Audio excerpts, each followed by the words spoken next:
Dominate to graduate. Archer High School, building a high-performance culture.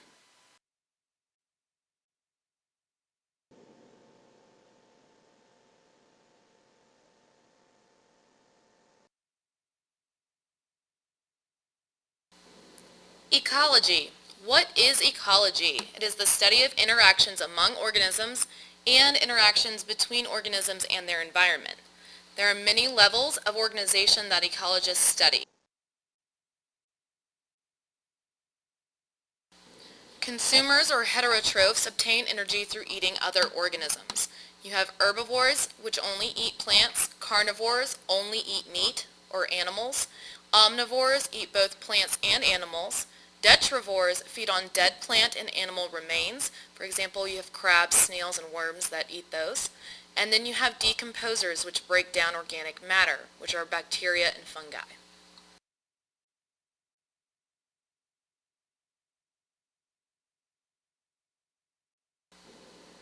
The basic levels of organization start with your subatomic particles, your protons, neutrons, and electrons, and then you go up to an atom. Atoms combine to make molecules. Molecules combine to make organelles. Organelles combine to make cells. Cells combine to make tissue. A lot of tissues together makes organs. Organs working together makes an organ system. And multiple organ systems working together makes an organism, or also called an individual or an individual of a species.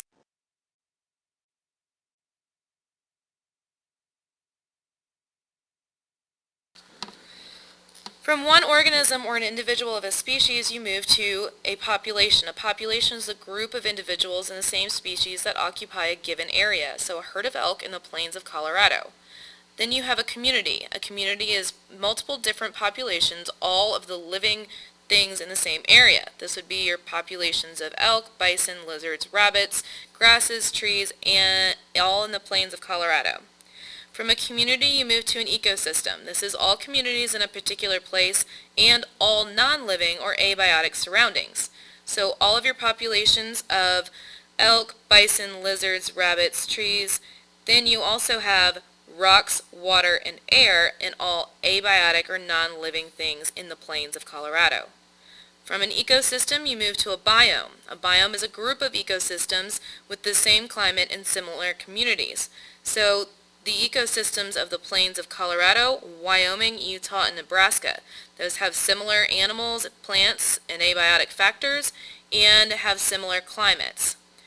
From there, we go to the biosphere. This is all portions of the planet where life exists. It includes all biomes and all abiotic, non-living things, and biotic factors.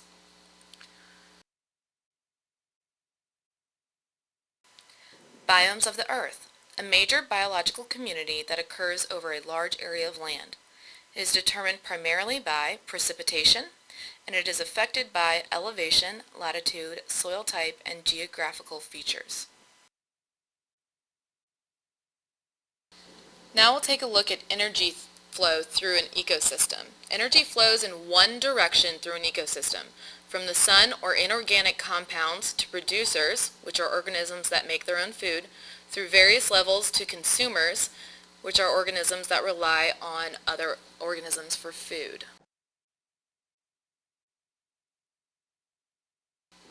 Sunlight is the main source of energy for life on Earth. Some types of organisms rely on the energy stored in inorganic chemical compounds.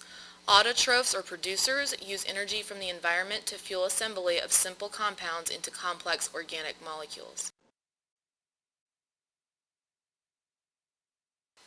Producers, or autotrophs, obtain energy through photosynthesis or chemosynthesis. Photosynthesis is the process of converting light energy into chemical energy in the form of carbohydrates. Chemosynthesis is when organisms use chemical energy to produce carbohydrates. An example of this is bacteria.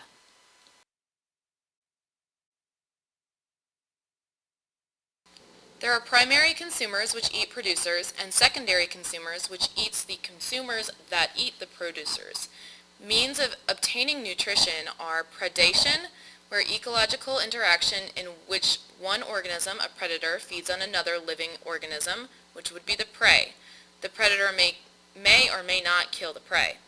Scavenging. An animal ingests dead plants, animals, or both. These would be vultures, termites, and beetles. Decomposers. They break down and absorb nutrients from non-living organic material, including corpses, plants, waste of living organisms, and then convert them into inorganic forms. Bacteria and fungi are some examples of this. So why are decomposers necessary in an ecosystem? So that they can recycle nutrients. Feeding relationships. Each step in a food chain or web is called a trophic level. Producers make up the first step, consumers make up the higher levels. Trophic level, that is each step in a chain or web in which energy is transferred. Then you have a food chain, which is a series of steps in which organisms transfer energy by eating and being eaten. And food webs show the complex interactions within an ecosystem. Food webs are multiple food chains together and how they interact together.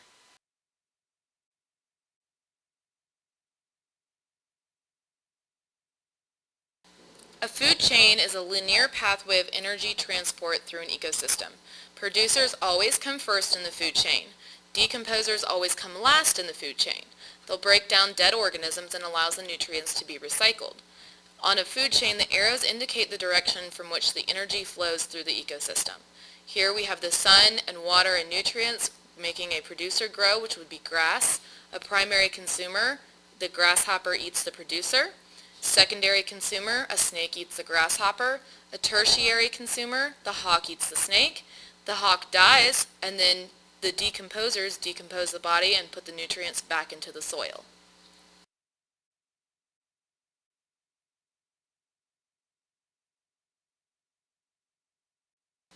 A food web is a network of interconnected food chains in an ecosystem. Producers are at the beginning, decomposers are at the end. Arrows indicate the direction in which energy flows through an ecosystem.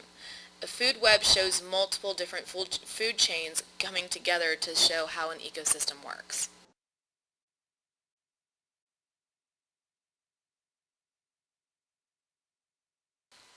Symbiosis. Symbiosis means living together.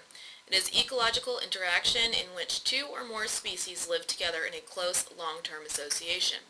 There are three types that we're going to look at, which is mutualism, commensalism, and parasitism.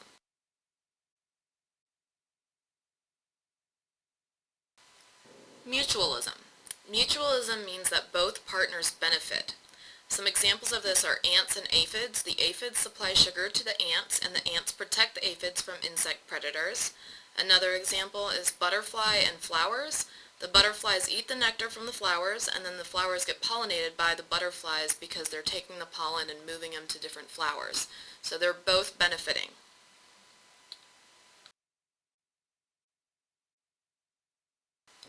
Commensalism.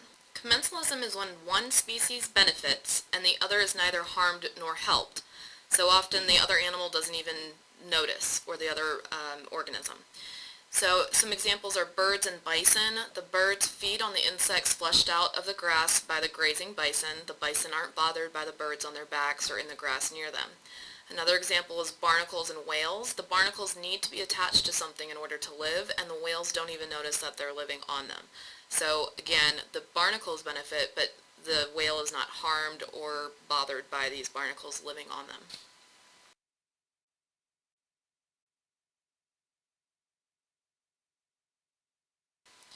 Parasitism. Parasitism is when one species, the parasite, benefits and the other, the host, is harmed. One organism usually feeds on or lives on or inside the other. Some examples are bacterial infections in animals, funguses that infect trees, and tapeworms, which some humans get, and they live in your intestines, so they feed off of you and take away your nutrients while they are able to grow and live.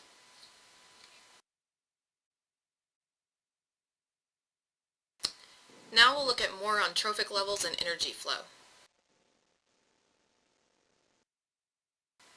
Trophic levels. Each step in a food chain or food web. The first level is the producers, second and third or higher levels are the consumers. Usually no more than 5 levels because 90% of energy is lost at each level.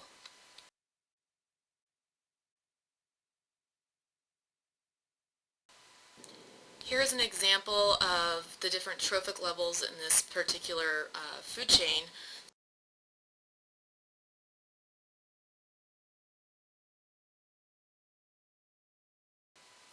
Biological magnification. This is increasing concentration of a harmful substance in organisms at higher trophic levels in a food chain or food web.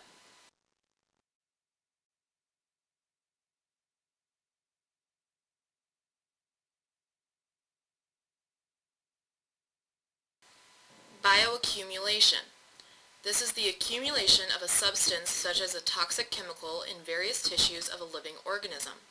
The process producing an increase in the concentration of chemicals, usually toxins, in the tissues of organisms with each increase in the trophic level in a food chain.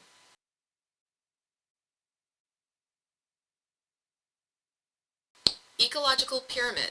This is a diagram that shows the relative amounts of energy or matter contained within each trophic level in a food chain or food web. Energy, biomass, and population numbers can all be represented by a pyramid. Here are some examples of energy pyramids. On the left you have an energy pyramid showing the difference between the producers and your heterotrophs and the loss of energy as it goes up. And there's a food chain energy pyramid on the right side, which is again showing a different way of representing that energy loss. Pyramids continued. We're looking at an energy pyramid here. This shows the relative amount of energy available at each trophic level. Organisms use about 10% of this energy for life processes. The rest is lost as heat.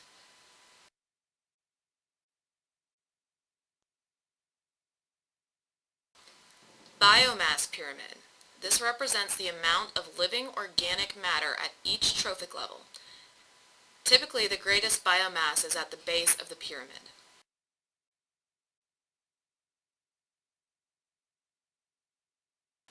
Pyramid of numbers. This shows the relative number of individual organisms at each trophic level. Recycling in the biosphere. Unlike the one-way flow of energy, matter is recycled. Matter moves through an ecosystem in biogeochemical cycles. This is a process in which elements, chemical compounds, and other forms of matter are passed from one organism to another and from one part of the biosphere to another. Matter is recycled because systems do not use up matter, they transform it.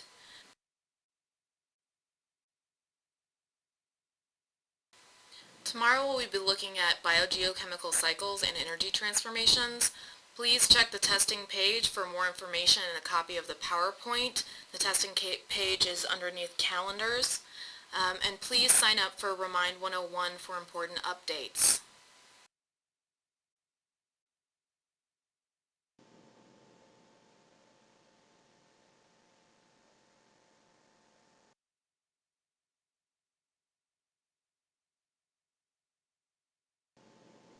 That's all, folks.